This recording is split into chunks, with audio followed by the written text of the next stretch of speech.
বছর পর সর্বসাধারণের জন্য খুলে গেল বিশ্বভারতী ক্যাম্পাস ও আশ্রম প্রাঙ্গণ।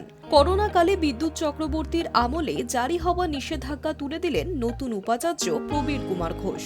এবার বিশ্বভারতী সর্বত্র ঘুরে দেখতে পারবেন পর্যটকেরা।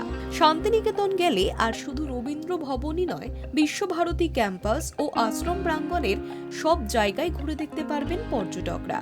রবীন্দ্রনাথ ঠাকুরের স্মৃতিধন্য বিশ্ববিদ্যালয়ে আবারও সবার জন্য অবারিত দ্বার।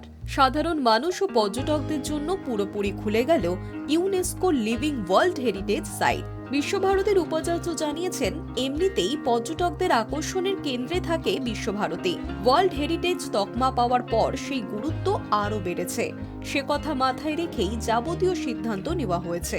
পর্যটকদের সুবিধার্থে কি করা যায় তা নিয়ে স্থানীয় প্রশাসনের সঙ্গে বিশ্ববিদ্যালয় কর্তৃপক্ষ আলোচনা করবে বলেও জানিয়েছেন তিনি।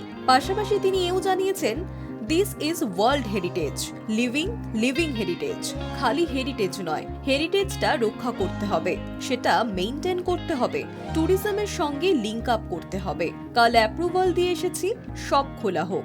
এটা open campus, no boundary. Rabindranath চেয়েছিলেন এখানে ফ্রি এডুকেশন হবে। 6 বছর আগে বিশ্বভারতী বিশ্ববিদ্যালয় ক্যাম্পাস ও আশ্রম প্রাঙ্গণে সাধারণের প্রবেশ নিষিদ্ধ করা হয়েছিল। ছাড় দেওয়া হয়েছিল শুধু রবীন্দ্র ভবনকে। করোনা পরিস্থিতির সময় আশ্রম প্রাঙ্গণ ও ক্যাম্পাসের সিংহভাগ এলাকায় পর্যটকদের জন্য বন্ধ করে দেওয়া হয়। তৎকালীন উপাচার্য বিদ্যুৎ চক্রবর্তীর কার্যকালে আর সেই নিষেধাজ্ঞা প্রত্যাহার করা হয়নি। স্থায়ী উপাচার্য পদে প্রবীর কুমার ঘোষ দায়িত্ব নেবার পরই বিশ্বভারতী ক্যাম্পাস ও আশ্রম চত্বর সর্বসাধারণের জন্য খুলে দেওয়ার সিদ্ধান্ত নিলেন। নতুন উপাচার্যের এই সিদ্ধান্তে সব মহলেই খুশির হাওয়া।